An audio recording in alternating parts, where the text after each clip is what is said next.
back to another CSR2 video. I'm here with the European Invitational, the Green Hell. I'm going to give you my quick take on this event.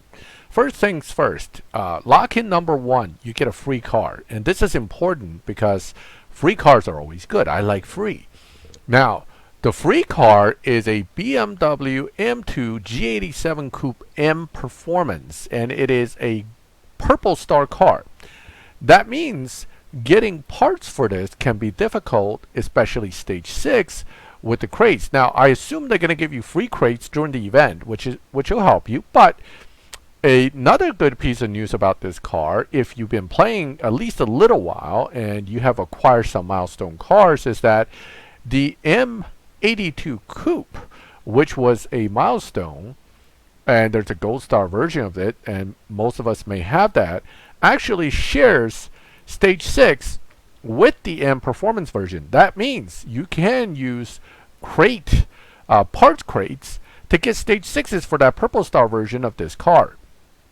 And that's right there. If you notice, the M2 G87 Coupe shares with the M2 G87 Coupe M Performance. So right there means you now have access, as long as you have the milestone car, you have access to stage 6s for that purple star. I didn't even build this car, so now I'm going to get the M Performance version. I guess I'll have to build that. So that is lock-in number 1. Now, this car might turn out to be quite good, and if it is, that's a nice tier 3 for any player to have. So a nice tier 3 doesn't come along very often.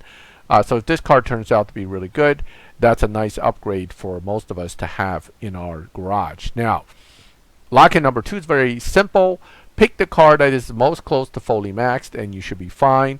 I would avoid the C63 AMG Coupe Edition 507. It's just a bad car.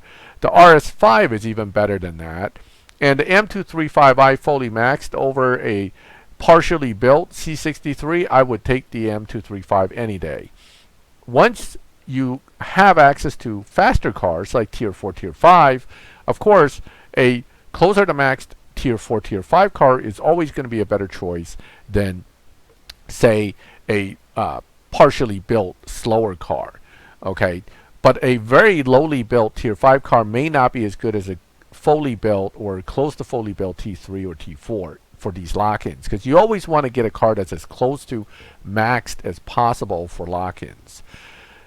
Lock-in number 3, it's a GT Black Series, which has been in some events recently, and it's a car that many of us have built. May not have it fully built, but you know, even on this account, it is pretty well built. So that is not that difficult a car, hopefully for most. Now, the Huracan STO is a gold key pull car. Even for a recent event, we had it as an option. But again, if you didn't do that supercar science and you didn't bother to pull the Huracan STO, you may not have it. Like, I don't have it. So if I don't have it, I can't finish the event. I can't get the prize car. So I'm done, right?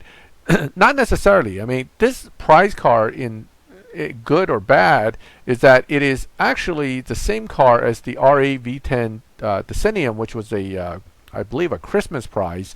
And that car and this car can both be locked in for eventually to win the Battista, which is the ultimate prize of this new series.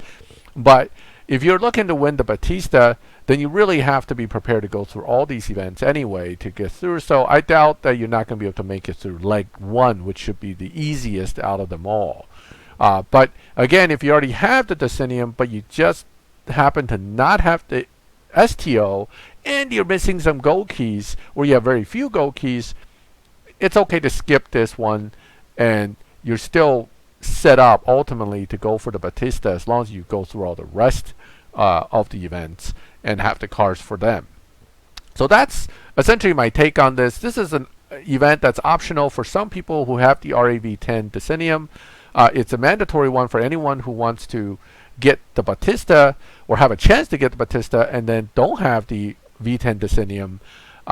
And again, you can see already this is probably going to be the easiest of the legs, and you already have some investments that you have to do to get things done. But good news for newer players, free card. I mean, you can't complain about that. And if you played long enough as a milestone player, even if it's only a year or so, you may have the other M2 to use to help you get parts for this one. So that's kind of my take on this. The prizes are so-so as usual.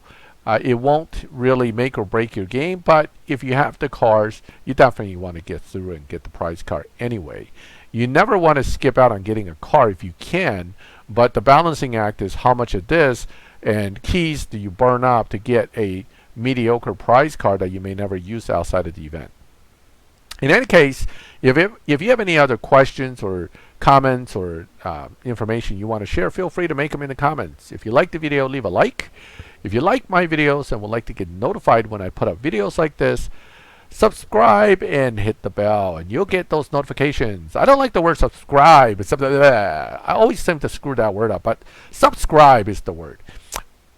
Anyway, as always, thank you for watching my videos. I'll catch you next time.